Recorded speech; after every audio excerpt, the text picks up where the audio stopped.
Seems like a good kid. Glad we could give him a hand. Maybe one of Juliana's girls will too. So, the kid said the expedition team went deeper, looking for the Oracle. I say we head after him.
Another win, but who's counting?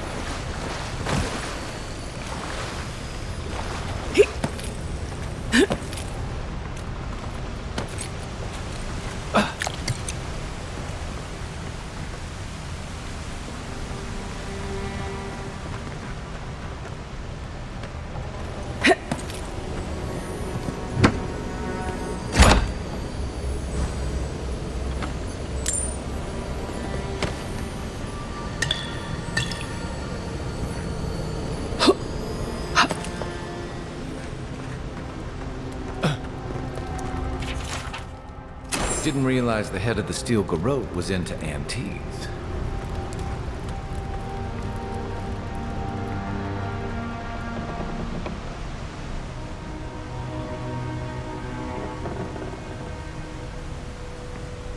I see someone. Be ready for anything.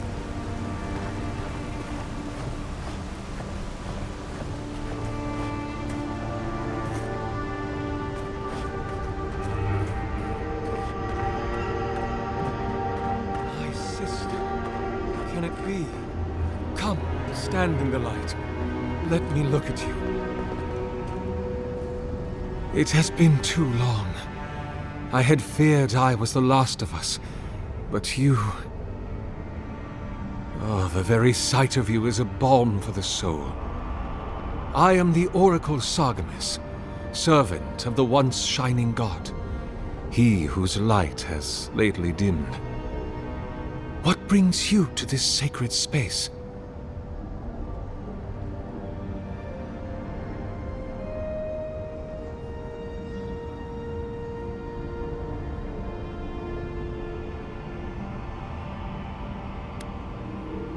An expedition? I'm afraid I don't understand. An expedition?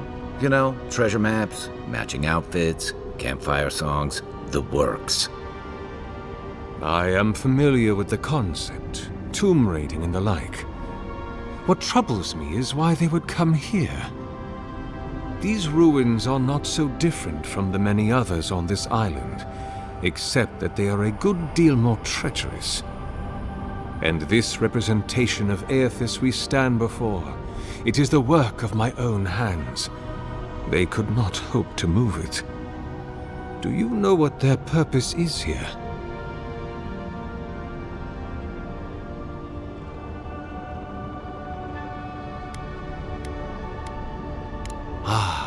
The splinter of Aethys. I suppose it was too much to hope they were here to examine these exquisite ruins. Truly, it is their loss.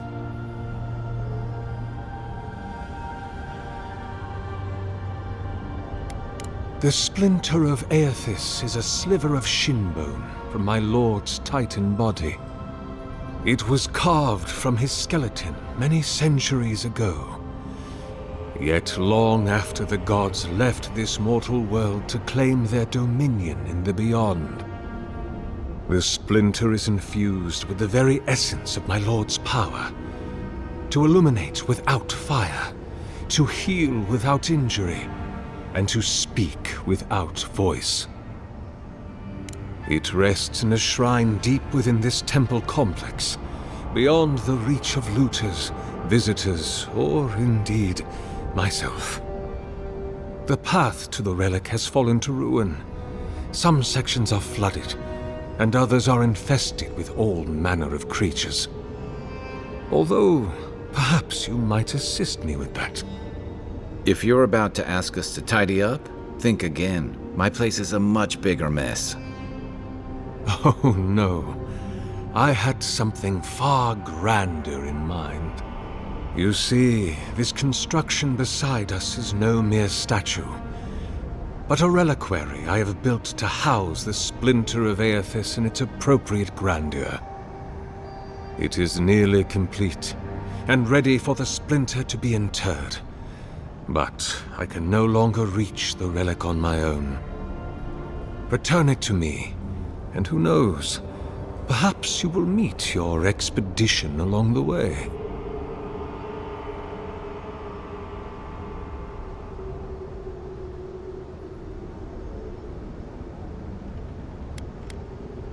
I am most grateful. Oh, and please refrain from touching my statue or devices. May light illuminate your path, sister.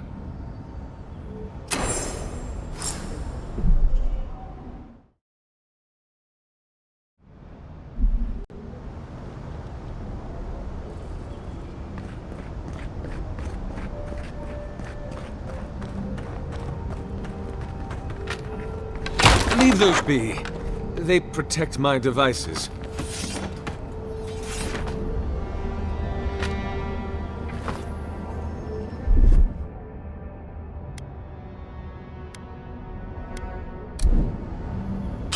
Don't touch the generators!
Careful, please.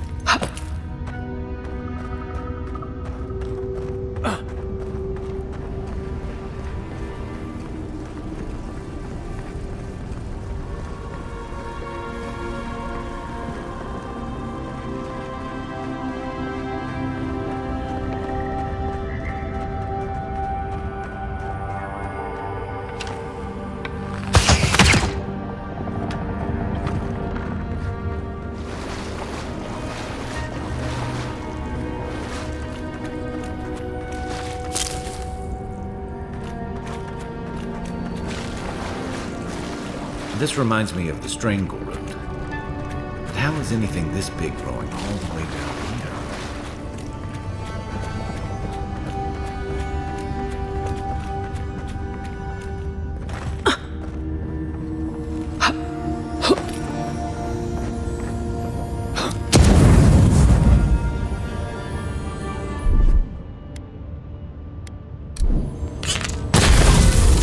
Damage my statue!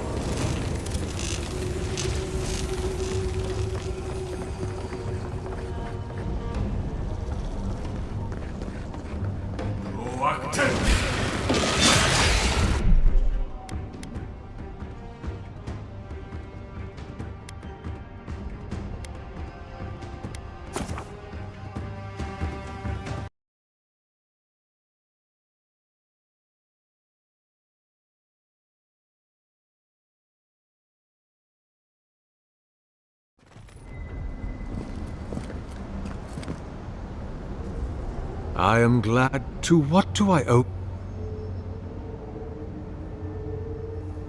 Then Sargamas spoke, and his voice swept forth with the heat and force of the bright day's sun. Weep not, for the child of light has forgiveness even for you, if you will embrace him. I am that same Sargamas. Though it has been some time since a man has knelt before me and begged absolution, as Hamka did. The people do not hold to the gods any longer, and they do not hold to their servants. We live in a time of disbelief. The gods are absent, and have recalled their gifts from the world. Avarice reigns. Acquisition is the faith to which all men bow. But perhaps there is hope. You have read the Book of Verses, and we are here together, if only briefly. In this moment, we are not entirely alone. Be welcome, for you have found it. People like you and I once sought this place in moments of spiritual turmoil, when the world and our souls could not find rest. Moments of war, famine, massacres, when those such as us are called upon to speak the gods' wills and to lead. But I have seen not one of us these last 3 years, and it is rare indeed that pilgrims come to pray.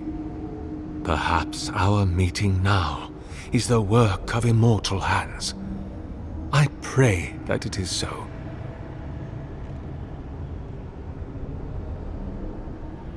Godlike.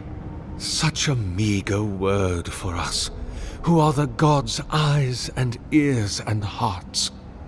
We are the phenomena through which the gods experience the world. We are as like the gods as a finger is like a man. You and I, and our raptured brethren, we are the gods themselves. That's all very poetic, but it doesn't answer the question. Is this place special to godlikes? It had been once, when we were legion, but no longer. Our kind came here to find fellowship and understanding, in a world determined to bend us to its purposes.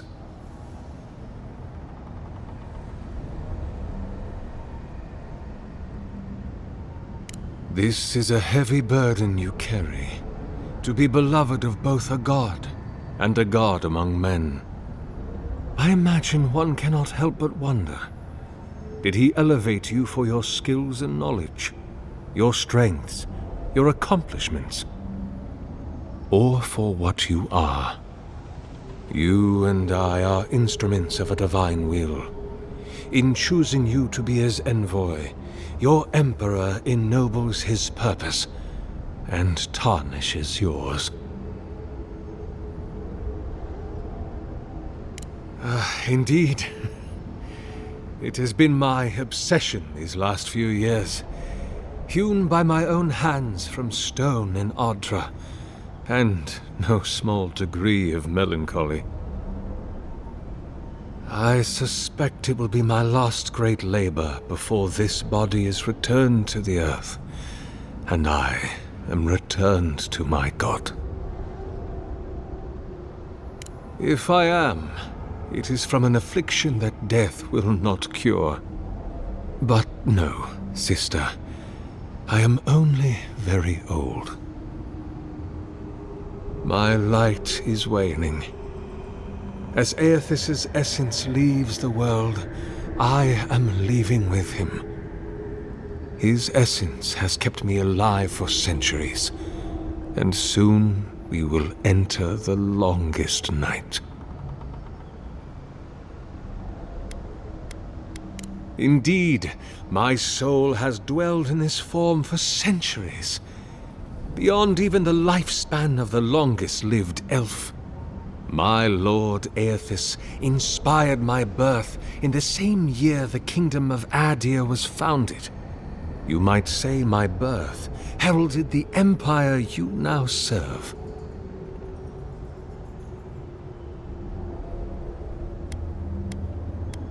Many, yes.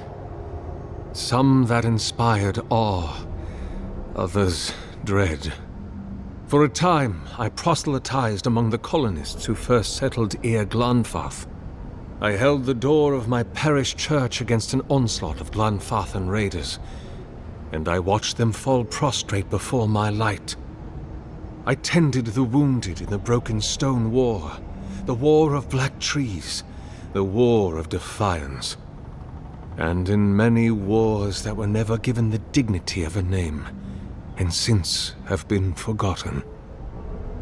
I can hardly recall them anymore.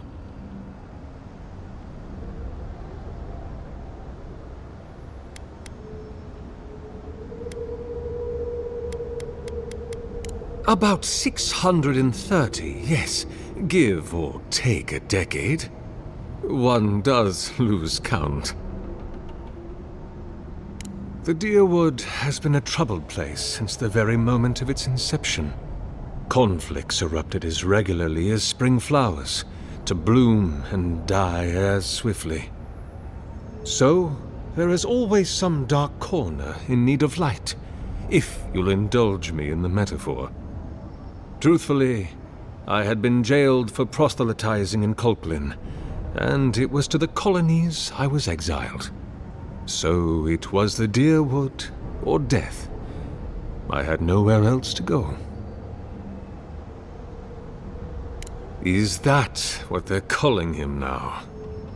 I heard the man that was Widewin speak when he was but a farmer. He had a presence even then, furious, incandescent. It was astonishing, his power. I wonder, had my lord already made a home in his body by then? Did my lord share with Widewin his plans to wage a pointless, bloody war while wearing the poor man's face? What a grave injustice, to have your body stolen and be made into a saint. Tragic Widewin. Pitiable Widewin. I grieve for what became of him.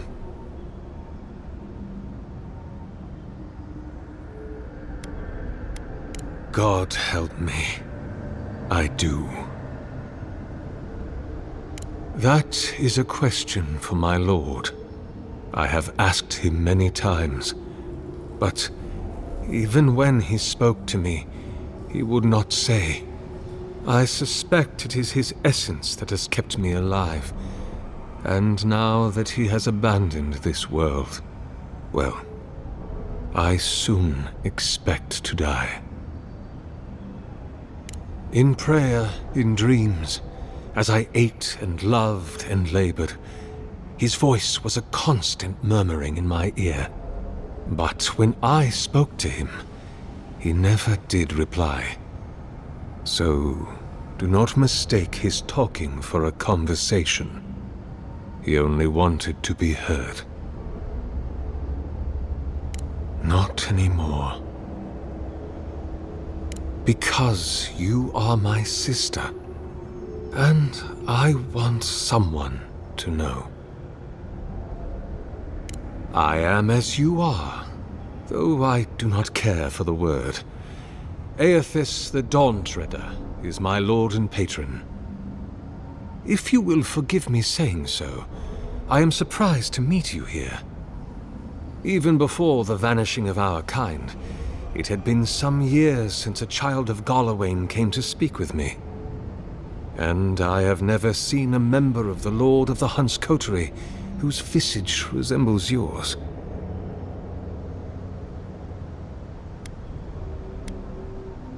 Ah, of course. I should not have assumed. I have had the great privilege to speak with thousands of our kind during my long life. And you do not resemble a single one of them. But if not Galawain, I cannot imagine who else among the Pantheon might have blessed you.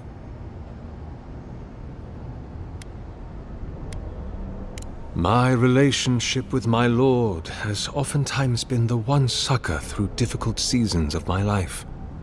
I hope that when you find your patron, it is the same for you. May I ask, as a god's child, did your earthly parents love you?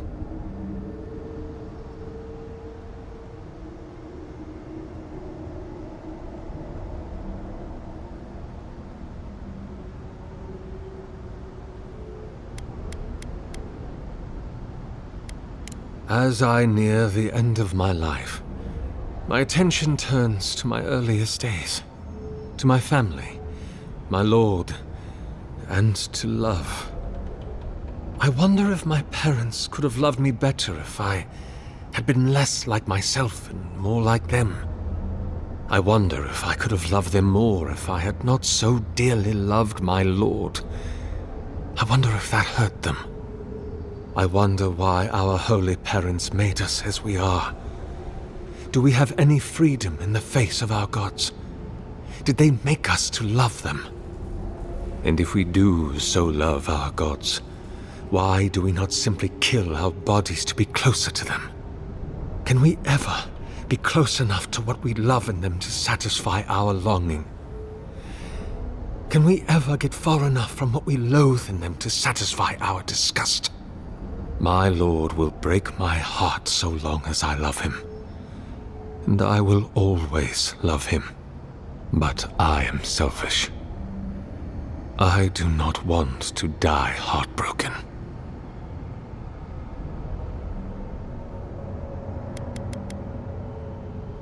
This world is cruel to us. And tragic how that cruelty often begins at home.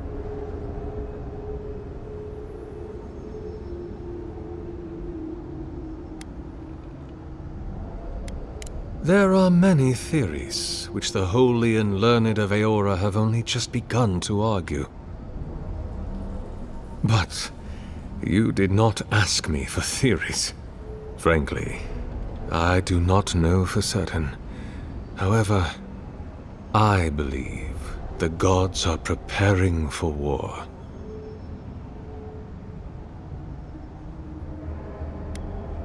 A war of all against all. A struggle between destiny and design. Who yokes the soul of the world? Whose machinations turn the wheel? Who acts and whom is acted upon? That is the ultimate power, sister. The only power there is. To decide the fate of another and to make it so. For so long as we have lived, it is the gods who have decided for us. But change is possible, if we are brave enough to want it. And Kith have lately grown very brave indeed. I suppose it's not impossible, but the gods typically make themselves known to us in our earliest days, before we have left the comfort of the womb. They are present in our hearts and mind before, well, before we even have a notion of I at all. I am sorry. Yours is an unusual case.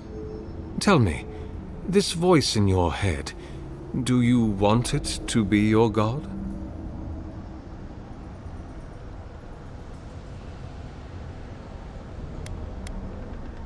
Other than a symptom of madness, you mean? You do not seem especially troubled. No more than any kith subject to life's uncertainties. As to what the voice is, if it is unlikely to be a god, I cannot say. It may be a particularly powerful soul attempting to control you, or the echoes of a past life. Perhaps it is the sending of an archmage, or some ancient construct of Engwithan make. Or it may just be the beginnings of the Dream Scourge. Whatever this voice is, I suspect only an expert in souls can say. Of course, explore to your heart's content, but please refrain from touching my statue or devices. Go in peace. I will be here if you return.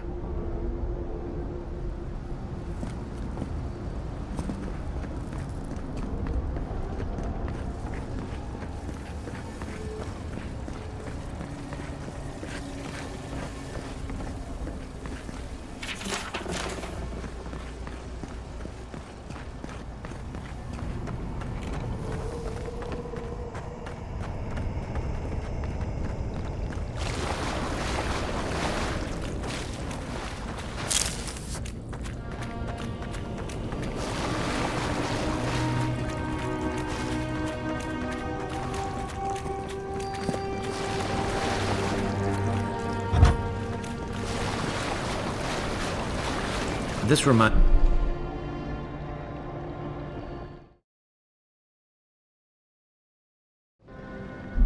me of the Strangle Root. But how is anything this big growing all the way down here?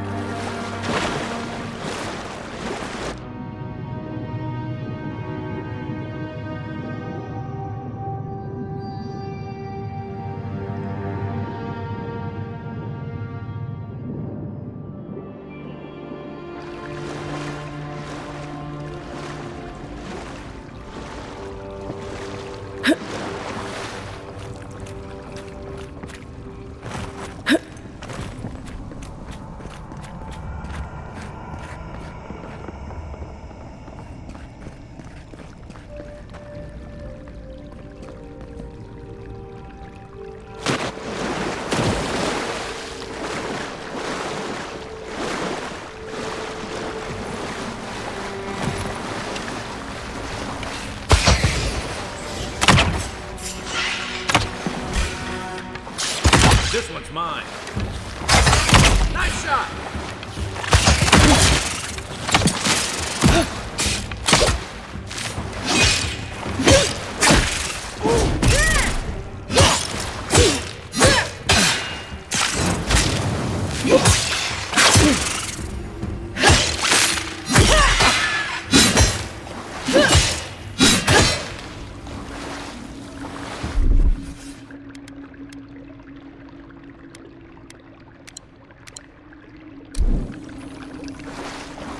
Just like the good old days.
6 years in Dawnshore, and I never knew something this big was under our feet the whole time.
Dream Scourge ahead. I hate to think it reaches all the way down here. Thorns beside violets, essence twisted out of shape.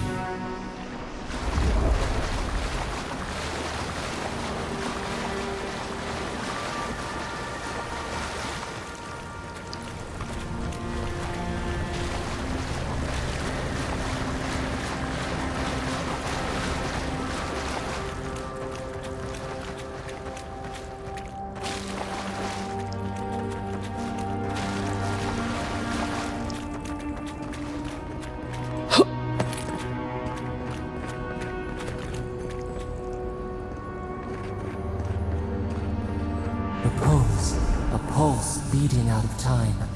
Should it be disturbed?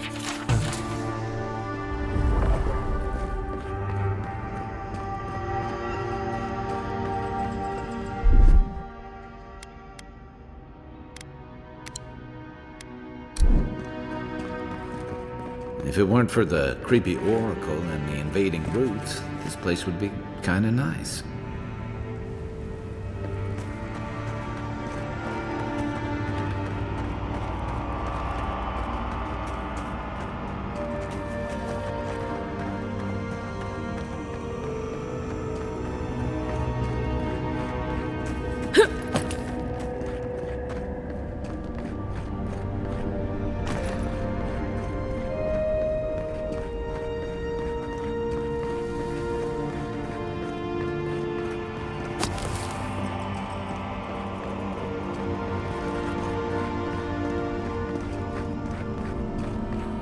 There's the relic. It can't be as easy as just grabbing it, can it?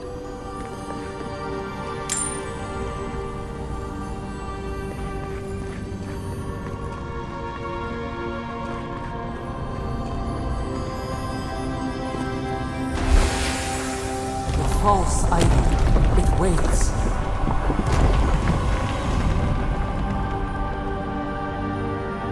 Something's moving in the main chamber.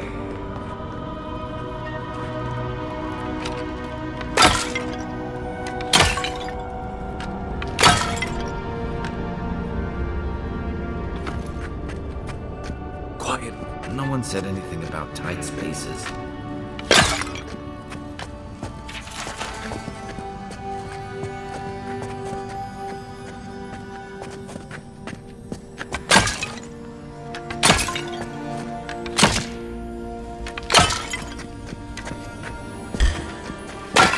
Here we go!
but who's counting?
That earthquake must have knocked something loose. Well, better a flood than a cave-in.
Something's not right here.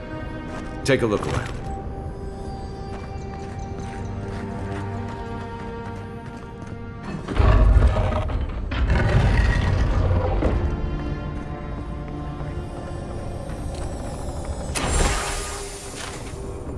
Well, we found the expedition. Looks like they've only been dead a few hours. But how did they get in here? They can't have come the same way we did. We swam here. What's stranger is there's not a scratch on them. No sign of what killed them. It's like every member of the expedition team just collapsed.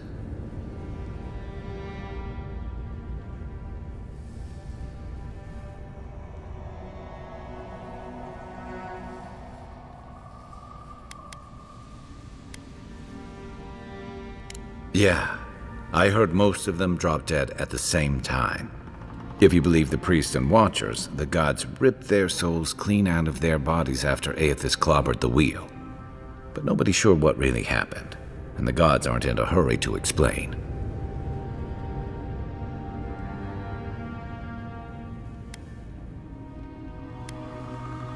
Could be he's a special case. Or Aethys was already gone by the time it happened, so he couldn't take his godlikes with him. Anyway, all we have to go on is conjecture. A statue of Aethys, and a bunch of Adiran corpses. So, we're doing great.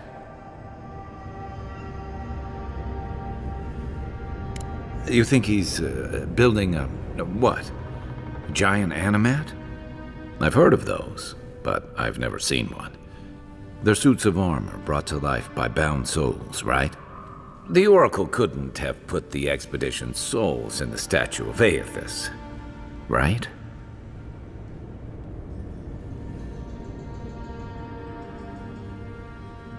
There's still a lot of debate over what even happened at Ukaizo. Perhaps the Oracle knows the truth, or perhaps he's just as lost as we are. Aethys is a dangerous god associated with Eora's bloodiest wars, and he recently killed thousands of people in Deadfire. Now, we have a piece of him, and we're about to face a maniac who wants it desperately. Tread carefully.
Why has he come here? Why does he build the idol in this place?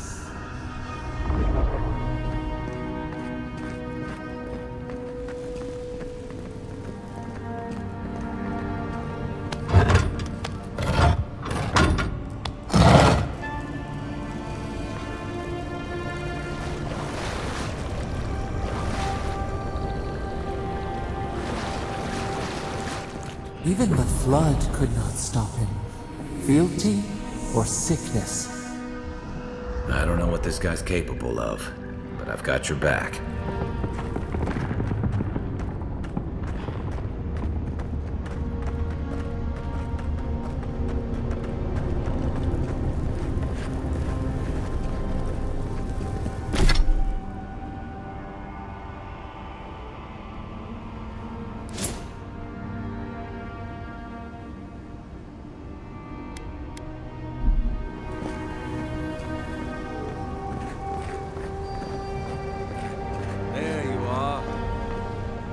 Worried for you when the earth shook. You have been gone some time. Do you carry the splinter of Aethys?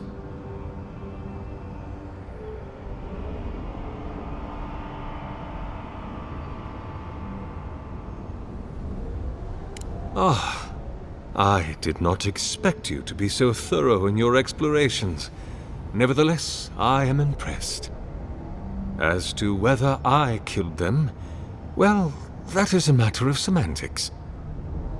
Does death occur the moment the heart ceases beating, or when the soul is broken upon the wheel? In one sense, then they are quite dead. In another, they remain very much alive. In either case, they have entered a state of change, and the impetus was mine.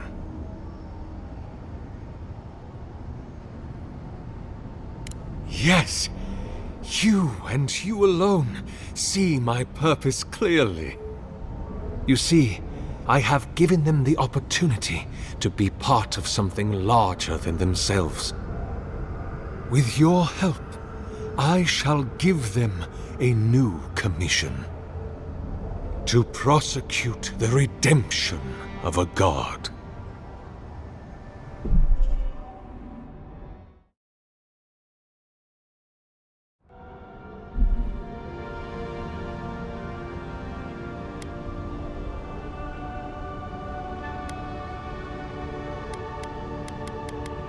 You understand me. What is the source of all suffering? Our division from God. Not our division from them, no, but their division from us. It is a wound the size of the soul, yet it gapes as large as the world. If we are to alleviate suffering, if the gods, if Aethys is to atone, we must give him a mortal consciousness. We must give him a mortal conscience. Or the atrocities of the Deadfire and the Saints' War will be but preludes to the horrors he will sow across Aora. Even the Redeemer needs redemption.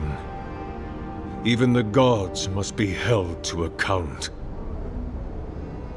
Aethys must be stopped. By making them jailers. Do you carry the relic I asked you to collect? Excellent. The relic you have retrieved was stolen from Aethys' body. He is bound to it, or it to him. And before the events at Ukaizo, he would speak to me through it. He speaks to me no longer, but I believe he resonates with the splinter yet, as I do. If I am correct, when it is placed in the statue, the magnifying power of the Ardra will draw him into it, and he will be trapped. Locked into the reliquary with a chorus of furious souls acting as his conscience. He will finally begin the work of making right all the wrong he has done. All that is left is for you to place the splinter into the statue's chest. Will you do it? Look, I'm all for second chances, but restoring the god who started the Saints' War and left a trail of corpses and Deadfire? Even I can see that's a bad idea. And I can't imagine a worse fate than spending an eternity as one of those poor souls stuck with him. I've heard I can change him before.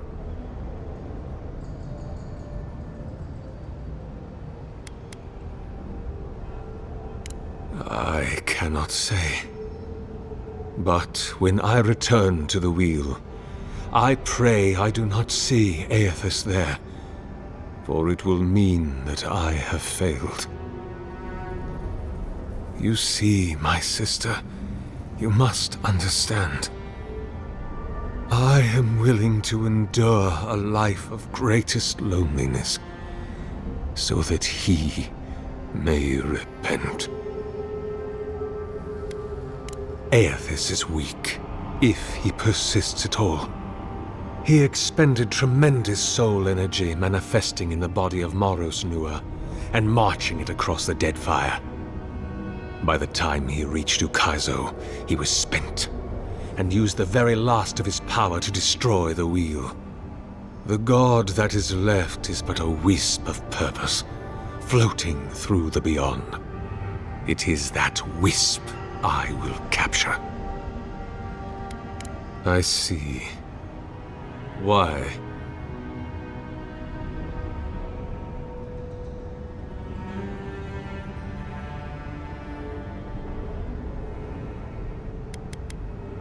Then I shall simply take the splinter from your corpse.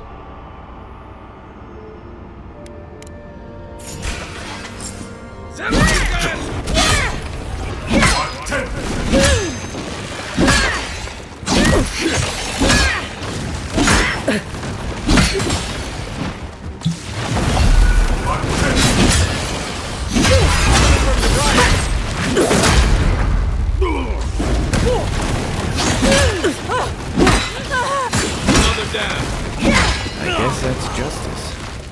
Why couldn't he have just stuck to sculpture? Hear us. Follow us. We would speak to you.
We sense weight on you. Essence. Yes, we know this melody. A part of the statue, a piece that yearns for its true place. Combine them. Join soul into body. Let it sing for us.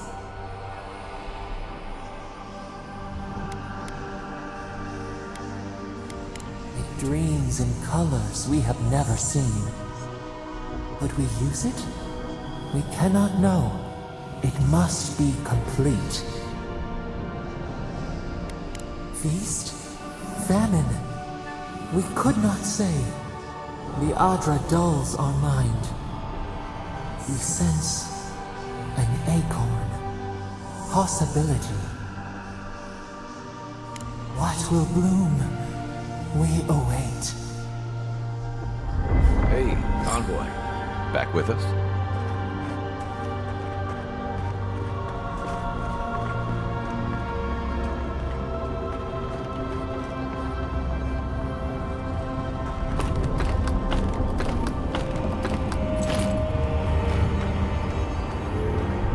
A home for a heart. We would speak to you.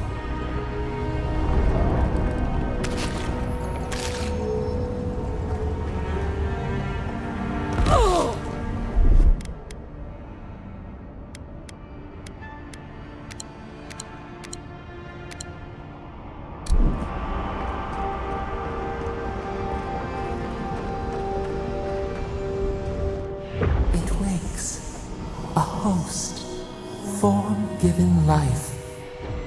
One day when we are free, we could return here, dwell in this body, feel the earth again. But it is a sprout, fragile. It must sleep here undisturbed, a secret you could keep. Tell us, will you give us this gift?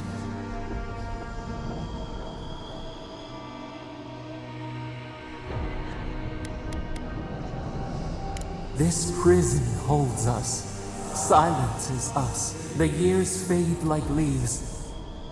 We have no memory of summer, warm fire, soothing rain. We could walk gently in this body, tend, grow, learn anew. But we must claim it. We are not sure. Could we touch the world? Walk in the ocean? Sift our fingers through sand? A shard of Adra tethers it to us. Yet it is weak. A quagmire of essence occludes its veins.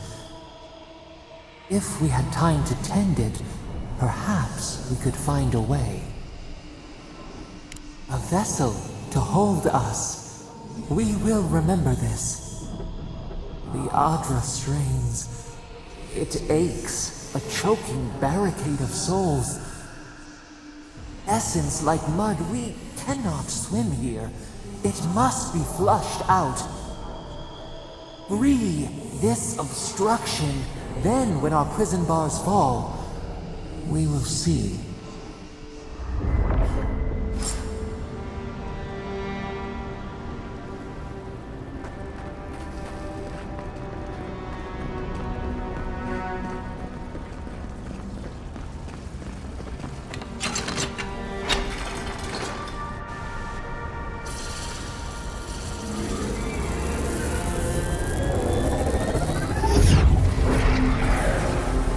New earth to till, we flower.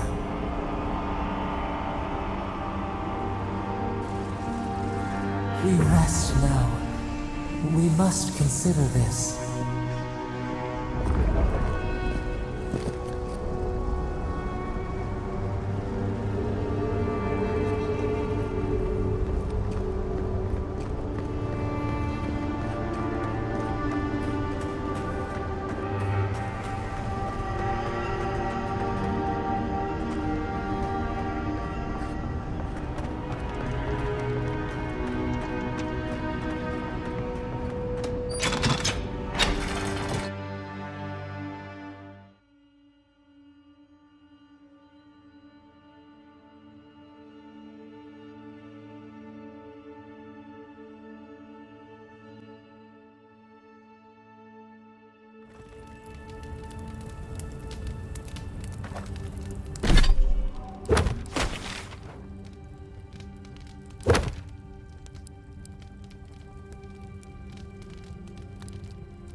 Guess his work on that statue didn't leave much time for renovations.